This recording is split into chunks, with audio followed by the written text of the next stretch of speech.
Bill Walsh announces that he's burned out and he's leaving. Were you resentful at all that he walked away when he did?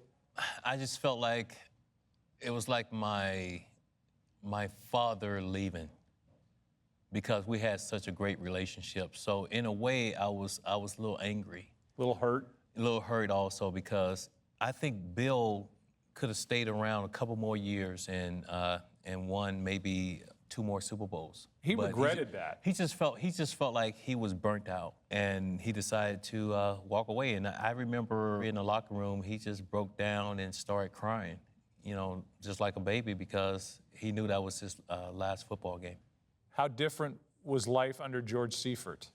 The thing about the coaches, they always want the players to take the team over. Now, the coaches can come up with all the plays, you know, get everything, you know, the way they want it to be. But now it's up to those players to go out and make it happen on the football field. So he was that type of guy.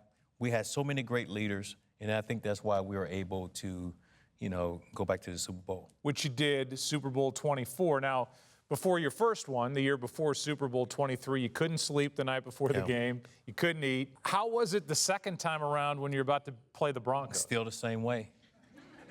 The reason why it felt the same is because it meant something to me.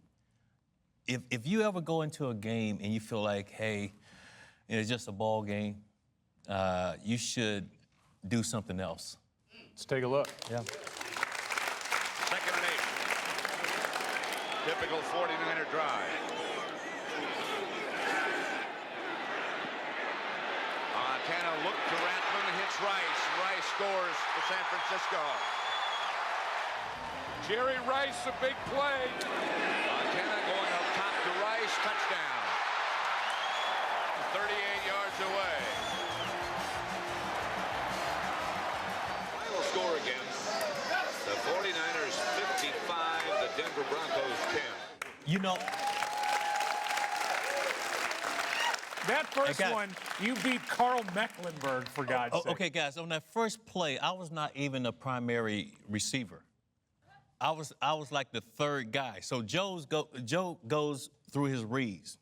And so he looks to the right, first guy is covered, second guy, then he came back to me. Now that gives me, you know, that tells me I need to uncover. So I uncovered, I caught the ball, and I got hit. And the thing Bill Walsh talked about all week long, he said, look, these guys, they like to deliver a blow, but they don't wrap up. So you notice on that first one, you know, I took a big hit, but he didn't wrap up, and I was able to bounce off that and get it into the end zone. I love talking to quarterbacks when I go through the league and receivers about that unspoken language that you have when you have a relationship like that with a signal caller. So in this case, Joe Montana. There were times I would imagine where the slightest glance, the little wink, the little whatever it is, as you're out at your position, you two are speaking without speaking. I know when I go around and I do talks, guys, I always say this, and I joke around about it. I say if Joe was a female, I would date him, big time. Because we had such great chemistry that way. Joe could look at me a certain way, and I knew, you know, just eye-to-eye contact. Joe, why are you looking at me like that? I'm not interested. I'm happily married, not interested. I know that. But, you know, it's like as a receiver, I'm just like a quarterback on the field. I have to be able to come to the line of scrimmage. I have to be able to read the defense. I know when it's man-to-man. I know when it's zone. If it's man-to-man, you know, it's like, okay, all I have to do is beat this defender on me. I beat him, I score a touchdown. So you guys are going for a three-peat, and the great Joe Montana goes down in the NFC Championship game that third year, which would be 1990, against the Giants.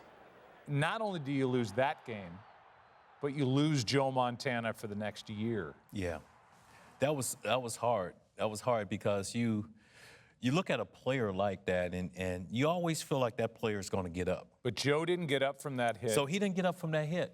And all of a sudden, I'm like, wow, we talking about Jesus, and like Jesus in cleats. Right. All of a sudden, Jesus in cleats. He's down, and he's not getting up.